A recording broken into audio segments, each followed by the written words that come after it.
মায়ের শখের গাছে কিন্তু ফুল ফুটে গেছে। Hello viewers, welcome to our channel station মম। আমি শ্রাবন্তী আপনাদের স্বাগত জানাই নতুন আরেকটি ব্লগে। তো এই গাছটা কিন্তু আপনাদের এর আগের ব্লগেও দেখিয়েছিলাম যে এটা মায়ের অনেক শখের গাছ, শখ করে লাগানো গাছ। কিন্তু এই গাছের ফুল মা আসলে দেখে যেতে পারলো না। এই প্রথম গাছে ফুল হয়েছে, তো আজকে একটা ফুল ফুটেছে। তো বাকি ফুলগুলো আগামী দিনেও ফুটে যাবে। তো সবগুলো ফুল ফুটলে আপনাদের দেখাবো আবারও। তো আর এই যে এখানে কিন্তু অনেকগুলো অপরাজিতা ফুল ফুটেছে। আর এই নীলকণ্ঠ ফুল, অনেকে নীলকণ্ঠ ফুল বলে, অনেকে অপরাজিতা ফুল বলে।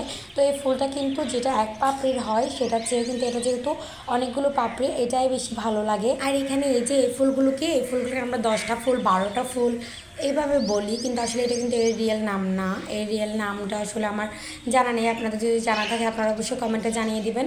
তো এই ফুলগুলো আজকে বৃষ্টির জল পেয়েই কিন্তু এই গাছগুলো এতটা সতেজ হয়েছে। রেগুলার কিন্তু জল দেওয়া হয় গাছের সঠিক পরিচর্যা করতে না পারলেও জলটা কিন্তু রেগুলারই দেওয়া হয়। কিন্তু তারপরেও ভীষণ রোদ এখন, গত কয়েকদিনে ছাদে প্রচুর রোদ, একদম রোদে আসা যায় না, তাই গাছগুলো একদম ফ্যাকাশে হয়ে গেছিলো। তো বৃষ্টির জল পেয়ে গাছগুলো মোটামুটি একটু সতেজ হয়েছে আর ফুলও ফুটেছে। বাগানে কিছুক্ষণ ঘোরাফেরা করেই চলে এসেছি কিচেনে। তো কিচেনে আজকে আপনাদের সাথে আমি 3টে রেসিপি শেয়ার করব। যে 3টে রেসিপি শেয়ার করব তার মধ্যে 2টো রেসিপি আমি এর আগে ট্রাই করেছি, নিজেই ট্রাই করেছি, তো খেতেও বেশ ভালোই লেগেছে। তো আজকে আবার বানাবো। আর একটা রেসিপি আমি আজকে ফার্স্ট টাইম বানাবো। তো আপনারা দেখতে থাকুন আমি আজকে কি বানাই, আর রেসিপিগুলো কেমন লাগলো অবশ্যই কমেন্টে জানাবেন। ভালো লাগলে অবশ্যই লাইক করবেন, শেয়ার করবেন, আমাদের চ্যানেলটি সাবস্ক্রাইব করে আমাদের সাপোর্ট করবেন, আমাদের পাশে থাকবেন। কথা বলতে বলতেই কিন্তু আমার এদিকে রান্নাও হয়ে যাচ্ছে। তো আমি প্রথম রেসিপিটা ফার্স্টে কড়াইয়ে তেল দিয়ে ফোড়নে দিয়েছি কালো জিরে, তার মধ্যে দিয়েছি রসুন থেতো করে, তারপর দিলাম কাঁচা লঙ্কা। তো এইসব ফোড়নে দিয়ে তারপর দিয়ে দিয়েছি ডুমো করে কাটা মিষ্টি কুমড়া। মিষ্টি কুমড়াটা একটু এভাবে কাটলেই ভালো হবে, ডুমো করে কিন্তু একটু ছোটো সাইজের করে কাটতে হবে। তারপরে দিয়ে দিলাম পরিমাণ মতো লবণ। তো তারপর একটু নেড়ে চেড়ে একটু ঢাকা দিয়ে একটু ভেজে নিব। তো আমার মিষ্টি কুমড়াটা কিন্তু প্রায় নরম হয়ে গেছে, তো এখন কিন্তু আর ঢাকা দিব না। কিছুক্ষণ নেড়েচেড়ে একটু ঢাকা ছাড়া যাচ্ছে, একটু জল জল ভাব হয়েছে। মিষ্টি কুমড়া থেকে যে জলটা বের হয়ে গেছে সেই জলটাকে একটু শুকিয়ে নিব। তো এই যে আমার কিন্তু মিষ্টি কুমড়াটা সেদ্ধ হয়ে গেছে। তো এই যে আমার মিষ্টি কুমড়াটা একদম পুরোপুরি ভাজে কমপ্লিট। তো আমি আজকে মিষ্টি কুমড়াটা ভাজবো গিমা শাক দিয়ে। তো এভাবে আমি নিজেই ট্রাই করেছিলাম একদিন, আমার খেতে ভালো লেগেছিল। তো সেজন্য আজকে আপনাদের সাথে ও রেসিপিটা শেয়ার করলাম। তো আমি মিষ্টি কুমড়াটা একটু কম মিষ্টি ছিল তাই দিয়ে দিলাম একটু অল্প পরিমাণে চিনি।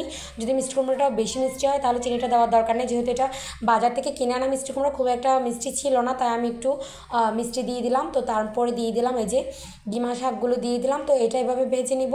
এটা কিন্তু বেশিক্ষণ সেদ্ধ করা যাবে না, গিমা শাক বেশি সেদ্ধ করলে কিন্তু তেতো হয়ে যাবে। তো আমার শাক কিন্তু ভাজা একদম হয়ে গেছে, আমি এটা এভাবেই নামিয়ে নিব। আর এটা কিন্তু গরম গরম ভাতের সাথে খেতে বেশ ভালো লাগে। এখন চলে এসেছি দ্বিতীয় রেসিপিতে। তো কী বানাচ্ছি আপনাদের বলে দিই। আজকে বানাবো লাউ শাকের চচ্চড়ি, যেটা আমি এর আগে কখনো ট্রাই করিনি। ট্রাই না করার অবশ্যই একটা কারণ আছে, সেটা হচ্ছে আমাদের ঘরে লাউ শাকটা খুবই কম খাওয়া হয়। মা যখন ছিলেন, আমার মা লাউ শাকটা একদম পছন্দ করতেন না। মা কিন্তু শাকপ্রেমী ছিলেন, প্রচুর শাক পছন্দ করতেন মা, কিন্তু লাউ শাকটা একদম পছন্দ করতেন না। কারণ মা নাকি লাউ শাকটা রান্না করলে একটু টক লাগে। তো সেই জন্য মা লাউ শাকটা একদমই খেত না। কম খেতে বললে সেটাও ভুল বলা হবে, একদমই লাউ শাকটা খেত না। মিষ্টি কুমড়ার শাকটা কিন্তু প্রচুর লাগাতো, নিজের খেতে লাগাতো, ক্ষেত থেকে খেত, প্লাস হচ্ছে বাইরে থেকে কিনেও খেত, খুব বেশি পরিমাণে খেত মিষ্টি কুমড়ার শাকটা, কিন্তু লাউ শাকটা একদম খেত না। তো সেই কারণে আমাদেরও খুব একটা লাউ শাক কখনো রান্না করা হয়নি বা খাওয়া হয়নি। তো আজকেও সেম আমার শাশুড়ি মা এই লাউ শাকগুলো দিয়েছেন। তো আমি অনেকগুলো রেসিপি ঘাটাঘাটি করে আমি একটা রেসিপি খুঁজে পেয়েছি যেটা আমার কাছে ভালো লেগেছে। তো সেই রেসিপিটা আপনাদের সাথে শেয়ার করলাম। তো আমি প্রথমে কড়াইয়ে তেল দিয়ে ফোড়নে দিয়েছি তেজপাতা, তারপর দিলাম গোটা জিরে। তো গোটা জিরে দিয়ে আমি এখানে যে আলুগুলো দিয়েছি, আলুগুলো কিন্তু আমি শাকের মতো একটু লম্বা লম্বা করে ফালি করে কেটে নিয়েছি পাতলা করে। তো আলুগুলো দিয়ে দিয়েছি। তো আলুগুলো দিয়ে একটু ভাজা ভাজা করে তারপরে দিয়ে দিয়েছি শাক। তো শাকগুলো আমি কেটে বেছে একদম পরিষ্কার করে রেখেছি। তো শাকগুলো একটু নেড়ে চেড়ে দিয়ে দিলাম। এখন দিয়ে দিলাম পরিমাণ মতো হলুদ আর পরিমাণ মতো লবণ। তো হলুদ আর লবণ দিয়ে আমি শাকটা আর একটু ভালো করে নেড়ে চেড়ে ঢাকা দিয়ে একটু ভাপিয়ে নিব। আর শাকটা কীভাবে কেটেছি সেটাও আপনাদের বলে দিই, শাকটা কিন্তু দেখলে আপনারা বুঝতে পারবেন।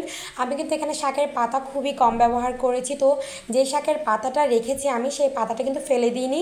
সেই শাকের পাতাটার রেসিপিটা আপনাদেরকে দেখিয়ে দিব।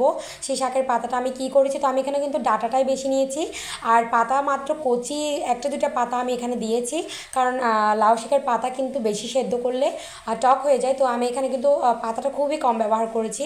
তো আমার শাক ভাপানো হয়ে গেছে, তো আমি এখন দিয়ে দিব পরিমাণ মতো জল। তো জল দিয়ে জলটা একটু ফুটিয়ে নিব। প্রথমেই বলেছি রান্নাতে কিন্তু আসলে খুব একটা বেশি মশলা যাবে না। আর রান্নাটা রান্না করতে করতে কিন্তু আমি ভীষণ কনফিউজ ছিলাম যে খেতে কেমন হবে, কারণ আপনারা যারা আমার রেসিপিগুলো দেখেন তারা জানেন যে আমি একটু তেলে ঝালে একটু কষিয়ে রসিয়ে রান্না করতে এবং খেতে দুটোই ভালোবাসি। কিন্তু এই রান্নাটা যেহেতু একদম সিম্পল, একদম মশলা ছাড়া বলা যায়, কোনো মশলা ব্যবহার করা হয়নি, তো সেজন্য ভাবছিলাম আসলে কি রান্নাটা টেস্ট হবে কি না। কিন্তু এই রান্নাটা টেস্ট হতে পারে, সেটা দেখে আমার মনে হলো। কেন মনে হলো সেটা আপনাদেরকে বলছি, রান্নার শেষে বলছি আপনাদেরকে। তো এই রান্নাটা কিন্তু আমি অনেকভাবে রান্না করতে দেখেছি অনেককে, তো কিন্তু আমার কোনো রান্নাটাই আমার মনে লাগলো না, মনে ধরলো না। মানে মনে হলো কোনোটাই খুব একটা খেতে ভালো লাগবে না, যদিও বা ওরা বলে অনেক টেস্টি হয়েছে, অনেক ভালো হয়েছে, কিন্তু আমার মনে হলো না যে ভালো হবে। হতেও পারে, কিন্তু আমার কাছে দেখে ভালো লাগেনি। তো আমার এই রান্নাটা একটু ভালো হবে মনে হলো, তাই আমি এটাই পছন্দ করলাম এবং এটাই আপনাদের সামনে নিয়ে চলে এলাম। কথার ফাঁকে ফাঁকে কিন্তু আমি তরকারি থেকে কয়েকটা আলু তুলে সেগুলোকে একটু ম্যাশ করে দিয়ে দিয়েছিলাম, যাতে তরকারিটা একটু মাখা মাখা হয়। তো তারপরে এখানে আমি একটা বাটিতে নিয়ে নিলাম সর্ষে বাটা আর কাঁচা লঙ্কা বাটা। তো এটা আমি একটু জল দিয়ে ভালোভাবে গুলিয়ে নিচ্ছি। তো আমি আপনাদেরকে বলি রান্নাটা কেন আমার খেতে ভালো হবে মনে হয়েছিল, এটাই তার কারণ। এই যে সর্ষে, কাঁচা লঙ্কা আর এই যে সরিষার তেল গুলিয়ে যে শেষে দেওয়া হচ্ছে তরকারিতে, এটা দেখে আমার মনে হলো রান্নাটা আসলে সত্যিই ভালো হবে। আর রান্নাটা সত্যি বেশ টেস্টি হয়েছিল এবং আমার বোনরাও খুব পছন্দ করেছিল। তো আমার রান্নাটা কিন্তু মোটামুটি কমপ্লিট হয়ে গেছে। এটা দিয়ে একটু ঢাকা দিয়ে একটু ফুটিয়ে নিলেই হয়ে যাবে। তারপরে আমি এখানে আরেকটা জিনিস দিয়ে দিব, সেটা হচ্ছে অল্প পরিমাণে একটু মিষ্টি দিয়ে দিব, যেহেতু নিরামিষ রান্না তো একটু মিষ্টি দিলে ভালো লাগবে। তো একটু দিয়ে দিলাম মিষ্টি। তো আমার রান্না কিন্তু একদম কমপ্লিট হয়ে গেছে। আপনারা কিন্তু এই রেসিপিটা ট্রাই করতে পারেন, আশা করি আপনাদেরও অনেক ভালো লাগবে। লাউ শাকটা কিন্তু আমরা কেউই খুব একটা পছন্দ করি না, খুব একটা খায় না, কিন্তু এই রান্নাটা আসলে সবাই পছন্দ করেছে, আমার বোনরাও কিন্তু অনেক পছন্দ করেছে। এখন বানিয়ে নেব যে লাউয়ের পাতাটা রেখে দিয়েছিলাম, আমি কিন্তু ডাটাটা বেশি পরিমাণে ব্যবহার করেছিলাম এবং পাতাটা রেখে দিয়েছিলাম। তো সেই পাতাটা ফেলে না দিয়ে সেই পাতাটা দিয়ে একটা রেসিপি বানিয়ে নিব। সেই পাতাটা আমি এখন ভাজা করব, কিন্তু ভাজাটা একটু অন্যভাবে করব। এভাবে শাক ভাজাটা কিন্তু আমার বেশ ভালো লাগে। মিষ্টি কুমড়া শাকের পাতাটা আমি এভাবে ভাজা করি, কিন্তু আজকে ভাজা করব লাউয়ের পাতাটা। তো আমি কড়াইয়ে দিয়ে দিলাম তেল, তারপর দিয়ে দিলাম থেতো করা রসুন, তারপর দিয়ে দিলাম ফালি করা কাঁচা লঙ্কা। আপনারা এখানে চাইলে শুকনো লঙ্কাও দিতে পারেন। আমি তো গত ব্লগে আপনাদের বলেছি শাক ভাজাতে কিন্তু শুকনো লঙ্কার ফ্লেভারটা বেশি ভালো লাগে, তো আমি শুকনো লঙ্কা না দিয়ে আমি কাঁচা লঙ্কা দিয়েছি। তারপর এখন দিয়ে দিলাম শাকগুলো, কিন্তু আমি কুচিয়ে কুচিয়ে কেটেছি একদম। এইভাবে কুচু করে কাটলে শাকটা বেশি খেতে ভালো লাগে। তো আমি দিয়ে দিলাম কুচনো শাকটা। যেহেতু লোডশেডিং আসলে অনেক বেশি প্রবলেম হচ্ছিল, আমার আলোর প্রবলেম হচ্ছিল, আলো ছিল না খুব একটা, তো তার মধ্যেই ভিডিও বানাচ্ছিলাম। তো আপনাদের প্রবলেম হলে প্লিজ একটু অ্যাডজাস্ট করে নেবেন, একটু অন্ধকার দেখাচ্ছে ভিডিওটা। তো যাই হোক, তারপর দিয়ে দিলাম পরিমাণ মতো লবণ। এখন আমি শাকটা ভালোভাবে ভাজা ভাজা করে নিব। তো আমি কিন্তু আগে ভাগে মটর ডাল প্রেশার কুকারে সেদ্ধ করে রেখেছিলাম।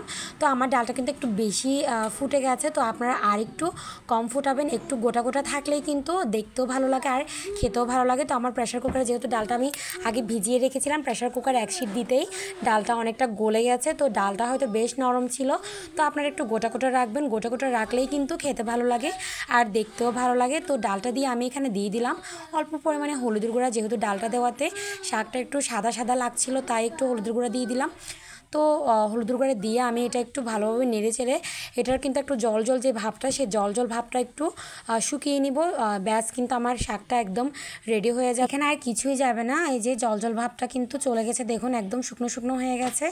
তো আমার শাকটা কিন্তু একদম রেডি। আমার তিনটা রেসিপি কিন্তু একদম কমপ্লিট হয়ে গেছে।